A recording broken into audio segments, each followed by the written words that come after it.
हालात हाजरा का प्रोग्राम सैरबीन आप BBC उर्दू सर्विस से सुन रहे हैं। बलूचिस्तान में सियासी और बागियाना दर्जा हरारत बढ़ रहा है। वहाँ कत्ल गारतगरी, अगवा और धमकियाँ हैं, उस पर तफसीली नज़र हम डालने वाले हैं। लेकिन उससे भी पहले लंदन में मुनक़िद 30वें ओलंपिक मुकाबलों के छठे दिन पे तायराना नज़र अब्दुल रशीद शकूर के साथ। अब्दुल रशीद शकूर, कौन कौन से मुकाबले और कितने हैं ये? आज 21 खेलों में मुकाबला है, जिनमें से 18 में तिलाई तमगों का फैसला हो रहा है। स्विमिंग एक मरतबा फिर सबकी तवज्जो का मरकज है। ट्रैक साइकिलिंग का इवेंट है। जिम्नास्टिक में अमेरिका और रूस तिलाई तमगे के लिए मद्दे मुकाबिल हैं। टेनिस मुकाबलों में आज भी बड़े नाम कोर्ट में मौजूद हैं। हॉकी में आज खवातीन टीमें मैदान में उतरी हैं और बरतानिया आज मर्दों के बास्केटबॉल में स्पेन से खेल रहा है। खवातीन हॉकी में उसका मुकाबला बेल्जियम से है और मर्दों के वॉलीबॉल मुकाबलों में वो इटली से खेल रहा है। रोइंग के मुख्तलिफ इवेंट्स में अमेरिका और जनूबी अफ्रीका ने तिलाई तमगे जीते हैं। अब्दुल रशीद शकूर, बहुत बहुत शुक्रिया। और अब सैरबीन का बड़ा मौजू पाकिस्तान के सूबे बलूचिस्तान का है कि जहां BBC उर्दू सर्विस के नामानिगार को धमकियां मिलती हैं। बलोच शायरा और यूनिवर्सिटी की लेक्चरार के घर पे नामालूम अफराद आते हैं, धमकियां देते हैं, नाशाइस्ता ज़बान इस्तेमाल करते हैं, क्लाश्टोकॉफ निकालते हैं। पाकिस्तानी सेनेट में बलूचिस्तान मौजू बनता है और वहां वजीर दाखिला बलोच लिबरेशन आर्मी को दोष देते हैं। लेकिन हुक्मरान जमात पाकिस्तान पीपल्स पार्टी से ताल्लुक़ रखने वाला एक दूसरा वजीर कहता है कि बलूचिस्तान में 4 साल से उसी पॉलिसी पर अमल हो रहा है जो रिटायर्ड जनरल परवेज मुशर्रफ की थी, और साथ ही इल्जाम लगाता है कि बलूचिस्तान में हलाकू दस्ते सरगर्म अमल हैं और ऐसी हरकतों में सरकारी एजेंसियां भी मुलव्विस हैं। तो सबसे पहले बलूचिस्तान में BBC के नामानिगार अयूब तरीन से बात कि उन्हें कब, कहां और क्यों धमकियां मिली। शफी साहब, ये जो अभी रिसेंटली उनका एक हफ्ता पहले फ़ोन आया, मुझे तो नहीं आया, जब गवादर में कोस्ट गार्ड के एहलकारों पे हमला हुआ तो उसमें 8 बंदे मारे गए थे। उसका जो जिम्मेदारी था वो बलोच लिबरेशन फ्रंट के तर्जुमान बशाम ने कबूल की थी और उन्होंने NNI जो न्यूज़ एजेंसी है उसको फ़ोन किया था और उस वक्त वो कहा था कि हम BBC उर्दू सर्विस का बायकाट करते हैं और उसका जो क्वेटा में नुमाइंदा अयूब तरीन वो जानिबदाराना रिपोर्ट करते हैं और साथ में ये भी कहा था कि BBC जो है उसके खिलाफ कार्रवाई करे, अगर वो नहीं करते तो फिर हम कार्रवाई करने पे मजबूर होंगे। लेकिन अयूब तरीन, ये तो BLF को आपसे खुसूसन शिकायत है ना, लेकिन उमूमन इस तरह की तंजीमें सहाफियों से क्या चाहती क्या है? ये जो तंजीमें बेसिकली ये चाहती है कि वो जिस तरह वो 3 सफ़े 4 सफ़े जो अल्फाज वो कहता है ये सब रेडियो पे चल जाए, लेकिन अखबारात में तो उनकी स्टेटमेंट चल जाती है, वो भी एडिटिंग होती है। लेकिन रेडियो पे आप शफी साहब आपको पता है कि हमारे पास टाइम 1.25 मिनट या ज़्यादा से ज़्यादा हम कोशिश करते हैं कि 2 मिनट हमें जब टाइम मिलती है उसमें और भी 7 खबरें भी होती है और बहुत सारे ऐसी खबरें होती है कि जो दावे होते हैं उससे लिंक भी नहीं करते, लेकिन हमारी ये मजबूरी अभी आजकल बन चुकी है कि हम फिर भी कोशिश करते हैं उसको डाल देते हैं। लेकिन वो फिर इनका एक और भी मसला है कि जो दूसरे उनकी मुखालिफ तंजीमें हैं वो कहते हैं कि आप उनको कवर ना करें या उनको ज़्यादा कवरेज देते हैं और यही सूरत हाल रहती है जिसमें मैं और दूसरे जो जर्नलिस्ट है वो इंतहाई दबाव में काम करने पर मजबूर हो जाते हैं। हत्ता कि बहुत सारे ऐसे वाक़यात होते हैं, उनकी जो टेलीफोन होते हैं वो मतलब इंतहाई हार्श किस्म के उनके अल्फाज होते हैं, लेकिन मजबूरी की हालत में उनको भी सुनना पड़ता है। सही। अच्छा, तो ये सूरत हाल जो आपने बताई है, इसी के तनाजुर में मुझे अच्छी तरीके से याद है कि बलूचिस्तान में कई सहाफ़ी अब तक हलाक किए जा चुके हैं और कई दूसरे नकल मकानी कर चुके हैं। आप जैसे चंद ही तो कोयटा में रह गए। अगर ये सिलसिला रहा तो सहाफ़त कैसे होगी बलूचिस्तान में? शफी, मुझे नहीं लगता है कि अभी अगर यही सिलसिला इसी तरह रहा तो बलूचिस्तान में जो सहाफ़त है वो रहेगी और लोग मजबूर हो जाएंगे कि ख़ासकर जो जर्नलिस्ट है या सहाफ़ी वो कोयटा या जो दूसरे शहरों में काम करते हैं वो बलूचिस्तान को छोड़ दे, कहीं और चली जाए। क्योंकि एक तरफ तो तंजीमों की जानिब से हम पर ज़्यादा दबाव डाला जाता है, फिर जो इदारे या फ़ौज है जो दूसरे वो भी हम पर ज़्यादा दबाव डालते हैं और बाज़ अवक़ात वो कहते हैं कि आप जो ये जो बलोच इशू है उसको बड़ा चढ़ा कर पेश करते हैं और उसमें इतनी कोई सदाकत भी नहीं होते। बहुत सारे इस वाक़यात वो कहते हैं कि हुए ही नहीं, लेकिन आप वो कहते हैं कि BLA या BLF या दूसरे जो तंजीमें उसने दावा किया है कि हमने फ्रंटियर कोर की आर्मी के इतने लोग मार दिए, इतने हलाक कर दिए। तो अयूब तरीन, बिल्कुल एक आखिरी सवाल, क्या इन लोगों को, हाँ ये कोई भी फरीक हो, सरकार हो या ये तंजीमें हो या कोई और हो, इनको ये पता नहीं है कि अगर सहाफ़ी ही वहां ना रहे तो अंधेरा रह जाएगा ना? अगर रिपोर्ट करने ही वाला नहीं रहा तो न रहेगा बांस, न बजेगी बांस से, फिर तो कुछ भी बाहर नहीं आएगा। अपने पांव पे कुल्हाड़ी मार रही है, इनको पता नहीं है। یہ شاید ابھی کیونکہ یہ خود یا تو پہاڑوں پہ ہے یا بہت سارے ایسے کہ وہ بیرون ملک ہے، شاید ان کو یہ احساس ہو یا نہیں. مجھے ایسا لگ رہا ہے کہ ابھی جو حالات ہے اس میں شاید ان کو یہ پتہ نہیں چل رہا ہے. لیکن شفیع صاحب، جب سے مجھے یہ دھمکیاں ملی ہے، میں نے خود ابھی کام بھی میرا بند ہو چکا ہے، اور دوسرا یہ کہ میں آپ کو پتہ ہے کہ مطلب آدمی جب بے گھر ہو جاتا ہے تو کن کن مشکلات سے گزرتا ہے. اور یہ لیکن جب سے ان کی دھمکیاں ملی ہے اس وقت سے میں خود بھی بلوچستان یا کوئٹہ میں جتنے بھی واقعات ہو رہے ابھی بھی جو ہو رہا ہے یا ہو چکے، وہ میں مجبوری کی انتہائی مجبوری کی حالت میں، اور اس کا مجھے افسوس اور دکھ بھی ہے کہ میں رپورٹ نہیں کر سکا. یہ تھے بلوچستان میں بی بی سی کے رپورٹر ایوب ترین. ایوب ترین کو ملنے والی دھمکیوں کی رپورٹر وداؤٹ بارڈر نامی تنظیم نے سختی سے مذمت کی ہے. سرحدوں سے ماورا صحافی نامی اس تنظیم کے نمائندے اقبال خٹک سے میں نے بات کی. پوچھا کہ پاکستان میں عمومی طور پر صحافیوں کے لیے خطرات تو ہیں، مگر قبائلی علاقوں میں بہت زیادہ خطرات ہیں. اب بلوچستان میں بھی صحافی کی زندگی خطرے میں ہے. سیکیورٹی اداروں کے ساتھ ساتھ مسلح تنظیمیں بھی صحافیوں کو دھمکیاں دے رہی ہیں. آپ ان حالات میں کام کرنے والے صحافیوں کو کیا مشورہ دیں گے؟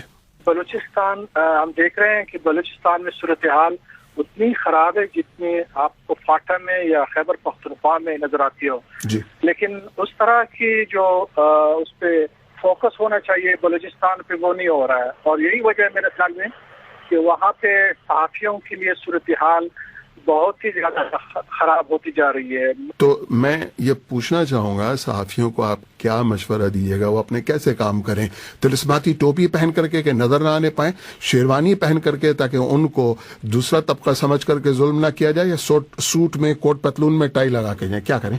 میرے خیال میں ہمیں اپنے صحافتی اقدار کے دائرہ کار میں رہ کے اپنا کام جاری رکھنا چاہیے، لیکن اس کے ساتھ ساتھ صحافتی تنظیموں کا اور ان اداروں کا جن کے لیے یہ صحافی کام کر رہے ہیں ان پہ بڑی ذمہ داری آتی ہے کہ وہ ان کی سیکیورٹی کے حوالے سے جو ان کی ٹریننگ کی ضرورت ہے یا ان آلات کی ضرورت ہے جن کی وجہ سے وہ اپنے آپ کو محفوظ رکھ سکتے ہیں، ان کو مہیا کی جائے. تو میں یہ نہیں کہہ سکتا ہوں کہ ہمیں لال ٹوپی پہننی چاہیے یا کالی، بلکہ ہمیں ہمارے اپنے جو صحافتی اقدار ہیں وہ ہمیں سب سے بہترین محافظ کا کردار ادا کرتے ہیں. بالکل صحیح. محترم اقبال خٹک صاحب، حکومت پر تو دباؤ ڈالا جا سکتا ہے کہ وہ آزادی صحافت پر پابندیاں مت عائد کرے، مگر قوم پرستی کے نام پر کام کرنے والی تنظیموں کی دھمکیوں کو روکنے کے لیے کیا کیا جا سکتا ہے؟ دیکھیں، یہ دھمکیاں جو ہیں ان کی جو مقصد ہے جو وہ بیان کرتے ہیں اس مقصد کو بہت نقصان پہنچا سکتے ہیں، کیونکہ یہ تنظیمیں اگر آپ آج اپنے آپ کو ایک بے گناہ کے طور پہ سمجھتی ہے اور دنیا کو ایک پیغام دے رہی ہے کہ وہ اپنے حقوق کے لیے لڑ رہے ہیں، لیکن اگر ساتھ ساتھ وہ آزاد صحافت کو روکنے کی کوشش کرتے ہیں تو پھر ان کی آواز میرے خیال میں سننا مشکل ہو جائے گا، اور یہ ان کے لیے بہت زیادہ نقصان دہ ہوگا. میں سمجھتا ہوں کہ یہ بلوچستان میں جو بھی تنظیمیں ہیں اگر وہ یہ صورتحال کو دیکھتے ہوئے صحافیوں کو دھمکیاں دے رہی ہیں کہ ان کی آواز زیادہ سنی جائے گی، ان کی آواز دور تک پہنچے گی، تو میرے خیال میں وہ غلط فہمی کا شکار ہو سکتے ہیں. یہ تھے رپورٹرز وداؤٹ بارڈرز کے پاکستان میں نمائندے مسٹر اقبال خٹک. بلوچستان میں جو کچھ ہو رہا ہے، عمومی صورتحال، اور بلوچستان میں بی بی سی کے صحافی سمیت جو دوسرے صحافیوں کو دھمکیاں مل رہی ہیں، اس پر میں نے بلوچ قوم پرست رہنما برامدہ بگٹی سے بھی بات کی. پوچھا کہ صحافیوں کو کوئٹہ میں جو دھمکیاں دی جا رہی ہیں، ان دھمکیاں دینے والی تنظیموں میں بلوچ لبریشن فرنٹ کا نام بھی آ رہا ہے. بلوچستان کے امور پر نظر رکھنے والے ماہرین کا خیال ہے کہ بلوچ لبریشن فرنٹ ہربیار مری کے زیر اثر ہے، آپ کے بھی زیر اثر ہے. آپ کی رائے کیا ہے؟ آپ کیا کہیں گے؟ جی، میں تو پہلے ہی آپ کو ذکر کر چکا ہوں کہ میرا ان تنظیموں سے کوئی تعلق نہیں ہے. ہماری پولیٹیکل پارٹی ہے اور وہ کام کر رہی ہے، اور اس کے علاوہ ہیربیار کا کوئی تعلق ہو یا کسی اور کا، وہ تو آپ ان سے پوچھیں تو بہتر ہوگا، وہ ایک بہتر جواب دے سکیں گے. لیکن یہ عمل میں سمجھتا ہوں یہ ایک غلط عمل ہے، صحافیوں کو دھمکی دینا. جو بلوچستان میں جو کچھ بھی ہو رہا ہے صرف صحافیوں کے ساتھ نہیں، وہاں پر سیاسی پولیٹیکل لیڈر شہید ہو رہے ہیں، لوگ مارے جا رہے ہیں، اور جو لوگ دور دراز علاقوں میں رہتے ہیں ان پر بمباری ہوتی ہے. کسی کو پتہ تک نہیں ہوتا کہ وہ کیا ہے یا کیا نہیں ہے. ہمارے بلوچ شاعر قتل ہو رہے ہیں، بلوچ صحافی مارے گئے ہیں، شہید ہوئے ہیں، آج تک اغوا ہیں. اگر یہ صورتحال ہے برامدہ بگٹی، اس سے پہلے جب آپ کا ہم نے انٹرویو کیا تھا اس وقت بھی یہ سوال میں نے آپ کے سامنے رکھا تھا کہ یہ ایک تاثر سا بن رہا ہے کہ بلوچ مزاحمت کی جو تحریک ہے وہ اب آزادی صحافت کو بھی برداشت نہیں کر پا رہی. کیا ایسا ہے؟ میں نہیں سمجھتا. آپ کی کوئی مثال دیں. اگر کوئی دھمکی دے رہا ہے تو میں نہیں سمجھتا ہوں کہ دھمکیوں میں کیا کس حد تک صداقت ہے, کون اس کے پیچھے ہے یا کون نہیں ہے. صحافیوں کا مجھے نہیں لگتا کہ کوئی اس طرح کی چیز ہو. اگر ہے بھی میں اس کی مذمت کرتا ہوں, نہیں ہونا چاہیے. چلیں, اچھا کہ آپ نے اس کی مذمت کر دی. ایک دوسری چیز اور بھی میں اس تاثر کی بھی نفی, تصدیق یا جو بھی آپ کہیں وہ چاہوں گا آپ سے.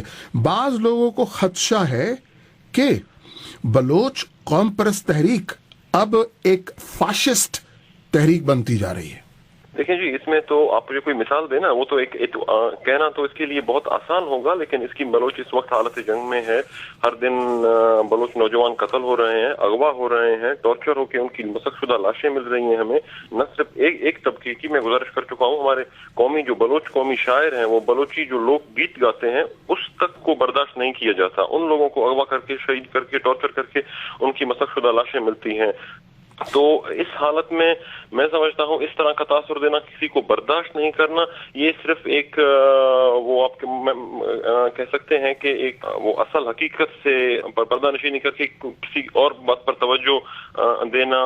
کوئی کہ مسئلہ وہ نہیں ہے, مسئلہ یہ ہے. اصل مسئلہ بلوچستان کا کیا ہے بھائی, اس کے اوپر کوئی توجہ دیتا ہی نہیں ہے. فاشسٹ ہو یا جو کچھ بھی ہو, آپ تو اس کو قتل کر رہے ہیں. آپ تو ایک اسٹیٹ ٹیررزم جو کہہ سکتے ہیں, اسٹیٹ ٹیررزم وہ ہو رہی ہے بلوچستان میں. جنیوا سوئٹزرلینڈ سے یہ تھے بلوچ قوم پرست رہنما مسٹر برہم داغ بگٹی.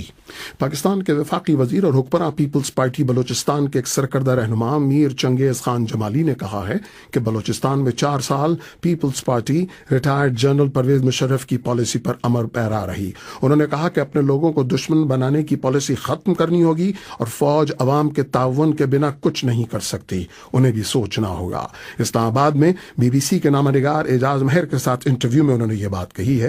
ان سے پوچھا گیا کہ آپ کی حکومت میں ریٹائرڈ جنرل پرویز مشرف کے دور والی پالیسی ہی چل رہی ہے, کیوں؟ وہی سیکورٹی فورسز کا آپریشن کیوں؟ وہی فوجی کارروائی کیوں؟ تو ان کا جواب تھا, تو میں بھی یہی آپ کے ساتھ بالکل ایگری کرتا ہوں. ابھی بھی کچھ عناصر جو ہیں انہی کے ہی چل رہے ہیں, اور ہم نے بالکل کلیئر کر دیا ہے اپنی لیڈرشپ کو بھی اور بلوچستان کے حوالے سے, اور ملٹری اور سول لیڈرشپ کو بھی. اگر آپ چاہتے ہیں اپنا بھی مائنڈ سیٹ چینج کریں اور وہ جو ایک دھبا چھوڑ کے گیا ہے اس کو اب داغ کو دھوئیں. اور میں سمجھتا ہوں کہ کانسٹیٹیوشن میں رہ کے اور جو پارلیمنٹ میں اور جمہوریت میں یقین رکھتے ہیں, کچھ جو بھی نیشنلسٹ ہیں, ابھی جیسے پختونخوا والے آ گئے ہیں, تو میں سمجھتا ہوں باقی بھی نیشنلسٹ آ جائیں گے, الیکشنز میں پارٹیسپیٹ کریں. باقی جو ایکسٹریم پہ ہیں ان کو ابھی ٹائم لگے گا, ان کا اعتماد سازی میں بھی ٹائم لگے گا. آپ کی 3 دن سے یہ جو اسپیشل کمیٹی اب بنی ہے, ہم نے ماضی میں بھی دیکھی بہت ساری کمیٹیاں بنی, بابر امان کمیٹی, رضا ربانی کمیٹی, فاروق نائک کمیٹی, فلاں کمیٹی. اب کیا اس بات کی گارنٹی ہے کہ یہ کمیٹی جو ہے اپنا کام صحیح کر دے گی؟ دیکھیں جی, ہم نے ود ان ویک جو ہے وہ ساروں سے مل کے اسٹیک ہولڈرز کے ساتھ رپورٹ کیبنٹ کو دینی اور کیبنٹ ڈیسائیڈ کرے گی. تو ہمارے آل ایفرٹس یہ ہیں کہ ہم جتنے میکسیمم لوگوں سے مل سکیں, سیاسی لوگوں سے مل سکیں, سول لوگ سے ملیں, ہیومن رائٹس کے لوگوں سے ملیں, پلس جو مین اسٹیک ہولڈرز ہیں جیسے ہمارے آرمڈ فورسز ہیں, سول فورسز ہیں, اور ہمارے جو ہیں ان کو بھی ہم بات چیت میں کریں. اور اس کے بعد پہلے ہم اپنا تو مائنڈ سیٹ ان کے ساتھ سیدھا رکھیں کہ یہ اپنا کیا چاہتے ہیں اور کس طرح ان چیزوں کو ہینڈل کرتے ہیں. تو آپ سمجھتے ہیں کہ کیبنٹ میں یا سیاسی قیادت میں اتنا دم خم ہے کہ وہ فوجی جو لوگ ہیں, یا جس طرح آپ بتا رہے ہیں کہ میجر اسٹیک ہولڈر جو ہے آرم فورسز والے ہیں, ان کے ساتھ آنکھوں میں آنکھیں ڈال کے بات کر سکیں اور جو اصل صورتحال کا جو حل ہے اس کی طرف جایا جا سکے؟ ایسی بات نہیں, اب وہ زمانہ ختم ہو گیا. اور ابھی آرمڈ فورسز کو بھی سوچنا چاہیے کہ بغیر عوام کی طاقت سے وہ بھی آگے نہیں چل سکتے. اور جو اپنوں کو مشرف دشمن بنانے کی پالیسی دے گیا ہے, اب وہ چیزیں ختم ہونی چاہیے. اتنی فرنٹس پہ وہ بھی اب نہیں لڑ سکتے, اور نہ جوڈیشری اتنا لڑ سکتی ہے ہر چیز پہ. یہ پارلیمنٹ اور پولیٹیکلی چیزیں ہوں گی, لیکن اگر وہ ہمیں پولیٹیکل اس کو جو کہتے ہیں جی پولیٹیکل ول ہونی چاہیے, پولیٹیکل ول وہاں پر ہے. اور وہ اگر ہمیں اس میں انٹرپٹ کریں گے, میں صاف کہہ رہا ہوں, اگر وہ ہمیں پیچھا کرنا چاہیں گے یا اس میں رکاوٹ ڈالیں گے, پھر ہم سب کو نقصان ہوگا اور سب سے زیادہ یہ جو فورسز ہیں ان کو نقصان ہوگا. آپ اس تاثر سے ایگری کرتے ہیں جو یہ بلوچ نیشنلسٹ کہتے ہیں کہ ایف سی اور سیکورٹی فورسز ان کو قتل کرنے میں ملوث ہیں؟ بالکل جی, کسی حد تک میں بھی کہتا ہوں بالکل یہ صحیح بات ہے. یہ جو سلسلہ ہے یہ بڑھا ہے آپ کی حکومت میں. وہ کہتے ہیں کہ مشرف کے دور میں جبری گمشدگیاں یا لاشیں اتنی نہیں ملی جتنی پیپلز پارٹی کے دور میں ملی. تو کیا اس کا ذمہ دار کس کو سمجھتے ہیں آپ؟ دیکھیں جی, ذمہ دار ہم سب ہیں, فیڈرل گورنمنٹ, صوبائی حکومت اور فورسز. لیکن اس میں ابھی جو دوسرا ایلیمنٹ آ گیا ہے, جو فورن ایلیمنٹ بھی ابھی جو ہمیں رپورٹس مل رہی ہیں وہ بھی آ رہی ہیں. اور دوسرا یہ میں بلوچوں کو بھی اپیل کروں گا کہ اگر وہ کسی غلط ہاتھ میں ہیں اور آپس میں نا اتفاقی ہے اس کو بھی ختم کریں. یہ جو لالا منیر کا اور اس طرح کے غلام محمد کے جو واقعات ہوئے اس میں بھی کہا جا رہا ہے کہ جی ایف سی کے لوگ ملوث ہیں اور کچھ تنظیمیں ایسی بنوائی گئی ہیں بلوچستان میں جن کا کام یہ ہے کہ چن چن کے لوگوں کو ماریں. یہ میں سمجھتا ہوں کہ جو چیز اگر کر رہے ہیں انویسٹیگیشن ہونی چاہیے, انکوائری رپورٹ سامنے آنی چاہیے. سپریم کورٹ میں کیس گئے ہوئے ہیں اور اگر یہ ملوث پائے جاتے ہیں اور اس کے ایویڈنسز آ جاتے ہیں تو کورٹس کو بھی چاہیے, پارلیمنٹ کو بھی چاہیے اور ہم سب کو چاہیے کہ ان کو کیفے کردار تک پہنچانا چاہیے. اچھا, بظاہر تو ایسا نظر آتا ہے کہ جو فیڈرل گورنمنٹ نے کوششیں کی ہیں, صوبائی حکومت نے کوششیں کی ہیں یا عدالت نے کوششیں کی ہیں, وہ اس کا کوئی نتیجہ نہیں نکل رہا اور ایسا لگتا ہے کہ معاملات ایسے طاقتور ہاتھوں میں ہیں کہ سب کے پر جلتے ہیں. ابھی کافی لوگ اس میں انوالو ہو گئے ہیں, کافی ملک اس میں انوالو ہو گئے ہیں. میں سمجھتا ہوں کہ جب تک افغانستان میں یہ نیٹو فورسز اور امریکنز بیٹھے ہیں اور ساتھ یہ جو دوسری چیزیں ہیں یہ بھی ایک بڑا ہمارے لیے پرابلم کریٹ کر رہے ہیں. بلوچستان میں کہا جاتا ہے کہ کئی علاقے ایسے ہیں جہاں قومی پرچم لگانا یا لہرانا یا قومی ترانہ بجانا اس پہ پابندی آئے اور حالات جو ہے کہتے ہیں کہ علیحدگی کی طرف بڑھتے جا رہے ہیں. آپ کو کیا نظر آ رہا ہے کہ واقعی یہ سن 70 جیسے حالات ہیں جب بنگلہ دیش بنا تھا؟ حالات تو ملتے جلتے ہیں لیکن چند علاقوں میں ہیں. لیکن جی ابھی بلوچ جائے گا کدھر؟ میں تو ابھی ان سے بھی سوال کرتا ہوں جو آزادی کا نعرہ لیتے ہیں. نہ تو ایران ان کو برداشت کرتا ہے, نہ ہمیں افغانستان برداشت کرتا ہے. پھر بھی ہم صدیوں سے آپس میں رہ رہے ہیں. ہم نے یہ اپنا فیصلہ خود کرنا ہے, دوسروں کے آسرے پہ نہ رہیں اور یہ ڈبل گیم بھی نہ کھیلیں. سب کو میں کہہ رہا ہوں یہ جو تھرڈ فورسز ہیں یہ کسی کی بھی نہیں ہے, نہ ہمارے اپنوں والوں کی ہے اور نہ کسی تیسرے ان کے ہمارے. یہ میں بلوچ بھائیوں کو پیغام دینا چاہتا ہوں. یہ کون ہے, کیسی قوتیں کون ہیں, کچھ نشاندہی کریں گے؟ یہ سیکورٹی فورسز والے ہی ہیں؟ یہ آپ ان کو بھی کچھ کہہ سکتے ہیں اور باہر کی طاقتیں بھی ہیں اور جہاں سے آپ ہمیں انٹرویو لے رہے ہیں ان لوگوں کو بھی میں یہی پیغام دیتا ہوں کہ ان کو زیادہ فیڈ بیک نہ کریں. یعنی کہ آپ کہنا چاہ رہے ہیں کہ برطانوی حکومت بھی اس میں ملوث ہے؟ بالکل جی, اس میں جو ارد گرد کے جب نیٹو آ جاتا ہے نا, آپ سمجھ جائیں تو نیٹو اور یہ جو بیٹھ کے چیزیں کر رہے ہیں یہ اس خطے کے لیے نقصان دہ ہے. اور یہ ان کو میں پیغام آج BBC کے ذریعے دینا چاہتا ہوں, اگر اس میں پرامن رہنا چاہتے ہیں تو پھر حکومت لائیں افغانستان میں اور پاکستان اور خصوصاً بلوچستان میں انٹرفیئر نہ کریں تو چیزیں بہتر ہوں گی. اور یہاں سے اگر خدا نہ خواستہ انہوں نے انٹرفیئر کیا تو یہ دہشت گرد جہاں جو پیدا ہو جائے گا تو اس سے وہ بھی سیف نہیں ہے. یہ بھی میں ان کو آج پیغام دے رہا ہوں. نیٹو کے لیے میرا پیغام ہے کہ مداخلت مت کریں. جس ادارے کے لیے آپ بات کر رہے ہیں اس ملک والوں کے لیے بھی میرا پیغام ہے کہ یہاں کے معاملات میں دخل نہ دیں. اور میں تو بلوچوں سے بھی پوچھتا ہوں, ایران آپ کو قبول کرنے کو, برداشت کرنے کو تیار نہیں. افغانستان کے ساتھ بھی یہی صورتحال ہے. ڈبل گیم نہ کھیلیں, تھرڈ فورس کے ساتھ تیار رہیں. اور آزادی کا نعرہ تو لگاتے ہیں لیکن اس کے حالات تو ذرا سا دیکھ لیں. یہ تھے وفاقی وزیر پاکستان اور سرکردہ بلوچ رہنما میر چنگیز خان جمالی, جو BBC کے ہمارے نامہ نگار اعجاز مہر سے بات کر رہے تھے. ہماری ویب سائٹ bbcurdu.com بھی سیربین کے اسی بڑے موضوع سے لیڈ کر رہی ہے. عنوان ہے بلوچوں کے قتل میں سیکیورٹی ادارے ملوث, اور اس کے بعد تفصیلات آئی ہیں. ہو سکے تو پڑھیے گا.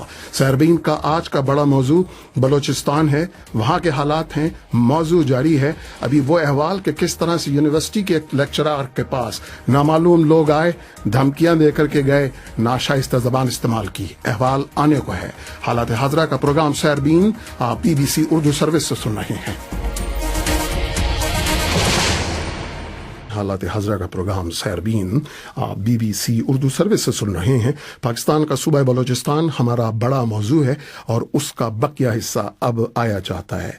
आपने हमारे नामानिगार से बातचीत सुनी कि जिसको वहाँ धमकियाँ मिली हैं, नाम है अयूब तरीन, और उसके बाद वज़ीर मौसूफ से आपने गुफ्तगू सुनी जो कहते हैं कि पाकिस्तान के सूबा बलूचिस्तान में 4 साल से उसी पॉलिसी पर अमल होता आया जो रिटायर्ड जनरल परवेज मुशर्रफ की थी, और साथ ही इल्ज़ाम लगाया कि बलूचिस्तान में हलाकू दस्ते सरगर्म अमल हैं और ऐसी हरकतों में सरकारी एजेंसियां भी मुलव्विस हैं। यहाँ बलोच शायरा और बलूचिस्तान में पहले तरक्याती मंसूबों से वाबस्ता और अब यूनिवर्सिटी में लेक्चरार नौशीन कम्बरानी का जिक्र जरूरी है। नामालूम अफराद गाड़ियां बदल बदल कर बकौल उनके 3 मरतबा उनके घर पे आते हैं। नौशीन कम्बरानी के वहां मौजूद न होने पर घर वालों को धमकियां देते हैं, नाशाइस्ता जबान इस्तेमाल करते हैं। मैंने नौशीन कम्बरानी से कहा खुलकर बोलें, जो कुछ बोलें सच बोलें, सच के अलावा कुछ न बोलें। वो यूं बोली, पिछले गुज़िश्ता एक हफ्ते से हमारे घर पे मुख्तलिफ गाड़ियां बदल के नामालूम अफराद आते रहे और उन्होंने जो है वो पहली बात तो उन्होंने कहा कि हम मिलना चाहते हैं। मैं घर पे नहीं थी। दूसरी बात जब वो लोग आए तो मैं घर पे थी। जब मैं बाहर निकली तो वो लोग जा चुके थे, ठीक है, और गाड़ी जा चुकी थी। और थर्ड टाइम जब वो लोग आए तो उनकी बात हुई है घर में, जो मेरी बड़ी बहन थी और उनके बच्चे थे घर पे, और बच्चा एक काम करने वाला था वो था। तो वो घुस गए क्लैशनकोफ लेकर अंदर और उन्होंने कहा कि हम जो है किसी को नहीं छोड़ेंगे और अपने आप को समझते क्या है और वो हमारा कुछ नहीं बिगाड़ सकते, और कहाँ है नौशीन, उसको बुलाएं। मुझे जरा से मेरी मदद कीजिए, मैं इनका हुलिया समझना चाह रहा हूँ ताकि इनकी तस्वीर तो सामने आए। कद वगैरह कितना होगा, लंबे तड़ंगे, छोटे? जो मैंने देखे थे तो ही वॉज ड्राइविंग, और उसका तो कद का नहीं पता चला। वो हमारे सामने से गाड़ी गुजर गई जब मैं बाहर निकली। अच्छा, थे लहजा जिस जबान में वो बोल रहे थे, धमकियां दे रहे थे, जो भी कुछ, वो क्या था, अंग्रेजी बोल रहे थे, क्या बोल रहे थे? नहीं, वो तो उर्दू में बात कर रहे थे।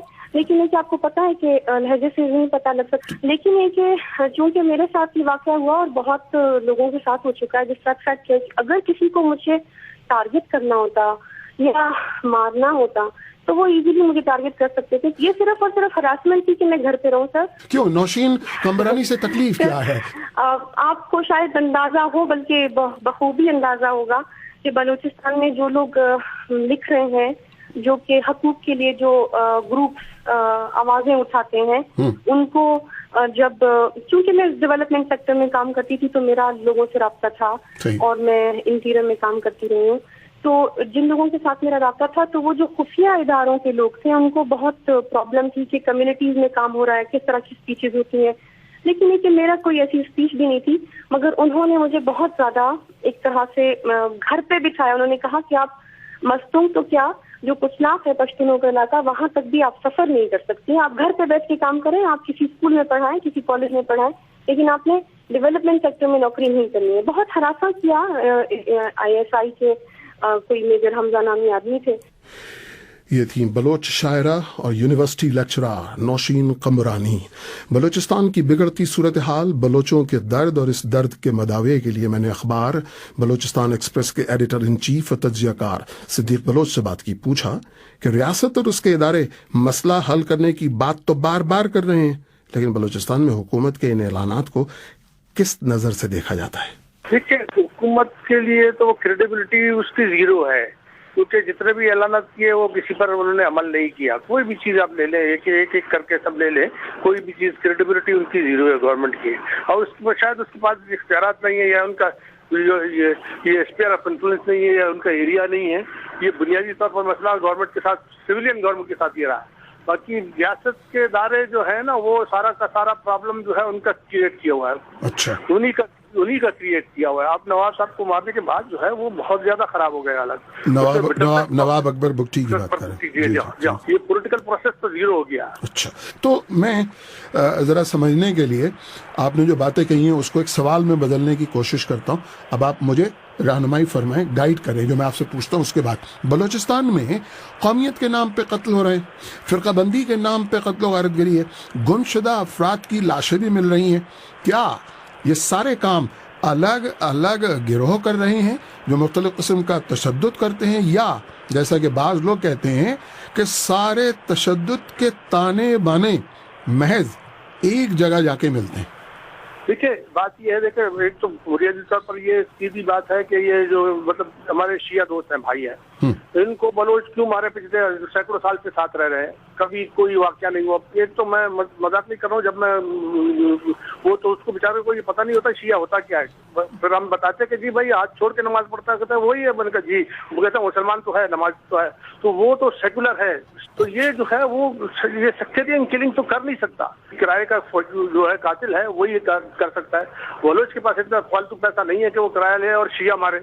दूसरी बात ये है कि ये कुछ किलिंग हुई है, उसमें से तो ये लोगों ने खुद क्लेम किया कि हमने मारे हैं। मतलब ये BLF वालों ने किए, ये ग्वादर में हुआ, एक तो ये तो उनने कहा है। लेकिन वो बुनियादी तौर पर बात ये है कि वो एक बहुत छोटा सा माइनॉरिटी का ग्रुप है जो ये जो है वो इनटॉलरेंट है। अच्छा, एक सीनियर सहाफी और कोना मश्क तजियाकार की हैसियत से सदी बलोच, आप क्या कहेंगे? बलोचिस्तान में हालात तो बहुत खराब दिखाई दे रहे हैं, मगर क्या हुकूमत और रियासत के सलामती के इदारे इन हालात पर काबू पाने के लिए मुनासिब कार्रवाई करते दिखाई देते हैं? ठीक है, ये मुझे ये शक है कि ये हमेशा एक पॉलिटिकल स्टंट के तौर पर बलूचिस्तान को इस्तेमाल किया गया है बहुत सारे मामलात में। अब एक तो कभी कभी यही होता है कि जी कोई उसका जो एजेंडा है, मतलब ये हिंदुस्तान को गाली देनी है, तो ये हिंदुस्तान का इंटरफेयर कर रहा है। आज दिन तक कोई सबूत वो दिया नहीं है। तो एक तो पॉलिटिकल फ्रंट पे आप करते रहे, वो आपकी मर्जी है, आप करते रहे। वो कहते कि जी इसने किया, उसने किया। लेकिन बुनियादी तौर पर रियासत के इदारे जो है ना वो रिस्पॉन्सिबल है इसके, क्योंकि उनको काम करने नहीं देते। वो कहते कि जी पॉलिटिकल सेटलमेंट का तो कहते नहीं, ये हमारा सिक्योरिटी का मामला है। बलूचिस्तान जो है सिक्योरिटी इशू है। जब तक ये पॉलिटिकल फोर्सेस जो है, पॉलिटिकल पार्टी, पॉलिटिकल लीडरशिप वो टेक ओवर नहीं करती, ड्राइविंग सीट पे नहीं आती, उस वक्त तक ये मसला हल नहीं होगा। तज्जिया कर रहे थे अखबार बलूचिस्तान एक्सप्रेस के editor in chief mister Siddiq Baloch. Pakistan के वजीर दाखिला रहमान मलिक ने आज पार्लियामान के ऐवान बाला सेनेट में कहा कि बलूचिस्तान के हालात खराब करने में बलोच लिबरेशन आर्मी BLA का हाथ है। उन्होंने कहा कि लश्कर जंगवी और BLA एक दूसरे से ताउन कर रहे हैं। उनके बकौल वो बलूचिस्तान में तालिबान की मौजूदगी के इम्कान को रद्द नहीं कर सकते। वजीर दाखिला ने सेनेट में ये बातें बलूचिस्तान के बारे में बहस समेटते हुए कहीं। BBC इस्लामाबाद स्टूडियो से इस वक्त हमारे नामनगार एजाज महर सहरबीन में बराह रास्त शामिल हो रहे हैं। एजाज महर, बताइएगा कि वजीर दाखिला ने और क्या कहा? देखें, उन्होंने ये भी कहा कि जी बलूचिस्तान के अंदर बैरूनी मुदाखलत हो रही है और उन्होंने ये दरख्वास्त की ऐवान को कि वो इन बंद कमरे में सेशन बुलाएं तो वो उनको ब्रीफ करेंगे। उन्होंने ये भी सवाल उठाया कि सिक्योरिटी फोर्सेस के जो अहलकार मारे जाते हैं, जिनको BLA और दीगर शिद्दत पसंद गिरोह मारते हैं, तो उस पर तो कोई आवाज़ नहीं उठाता, लेकिन कोई अगर शिद्दत पसंदों का कोई साथी या बागी मारा जाता है तो उस पर शोर मच जाता है। उन्होंने कहा कि फ्रंटियर कोर और दीगर जो सिक्योरिटी फोर्सेस के इदारे हैं उनको बदनाम किया जा रहा है। और उन्होंने ये भी इल्ज़ाम लगाया कि BLA ने पिछले 300 धमाके किए हैं, जिसमें 500 लोग जो है उन्होंने अगवा भी किए हैं। तो एजाज महर, वजीर दाखिला ने बलूचिस्तान में बैरूनी मुदाखलत का इल्ज़ाम तो लगा दिया, कोई सबूत, कोई ठोस बात? उन्होंने क्रॉस रेफरेंस में शफी ये बात की थी कि अफगानिस्तान के सदर हामिद करजई साहब से उनकी जो मुलाकात हुई DG ISI के हमरा, तो उस वक्त उनके बकौल उन्होंने ये मसला उठाया कि सवात और मलाकंड में जो तालिबान अफगानिस्तान से आके हमला करते हैं और बलूचिस्तान में अफगानिस्तान मुदाखलत करता है, उनको ट्रेनिंग भी देता है, असला भी देता है, तो ये चीज़ें बंद होनी चाहिए। तो उन्होंने कहा कि हामिद करजई साहब ने उनसे कहा कि आप हकानी नेटवर्क तक जो है उनको रसाई दिलवाएं, उनसे मुलाकात करवाएं, तो फिर वो अमेरिका से सिफारिश करेंगे कि इस तरह की मुदाखलत पाकिस्तान में ना हो। तो उनके बकौल उन्होंने जब उनसे कहा कि आप तो लेन देन कर रहे हैं, तो आपने अपनी ज़बानी तौर पर तस्लीम कर लिया है कि ये गड़बड़ आप लोग करवा रहे हैं, तो उन्होंने कहा कि इस तरह की और भी चीज़ें हैं, लेकिन वो खुल के पार्लियामान में नहीं बोलेंगे, बंद कमरे के इजलास में बताएंगे। अच्छा एजाज महर, इत्तला ये भी है कि ब्राहमदाग बुगटी के बारे में भी कोई बात हुई है, तफसील मेरे पास नहीं है, इसकी क्या तफसील है? हाँ, ब्रह्मदाग बुगटी के बारे में उन्होंने बताया कि वो उनके साथ राब्ते में रहे और उनको बातचीत करना चाहते थे और ये तय पाया था दोनों के दरमियान कि ताजिकिस्तान में इनकी मुलाकात होगी और उसके बाद जो है शायद वो वापस आएंगे। तो उन्होंने कहा कि जब इंडिया को इस बात का मालूम हुआ तो उन्होंने ब्रह्मदाग को मना किया कि जी रहमान मलिक से कोई मुलाकात नहीं करनी है, तो इसकी वजह से उनकी मुलाकात नहीं हो पाई। एजाज में BBC इस्लामाबाद स्टूडियो से आने और सेनेट की कार्रवाई की तफसील बताने का बहुत बहुत शुक्रिया।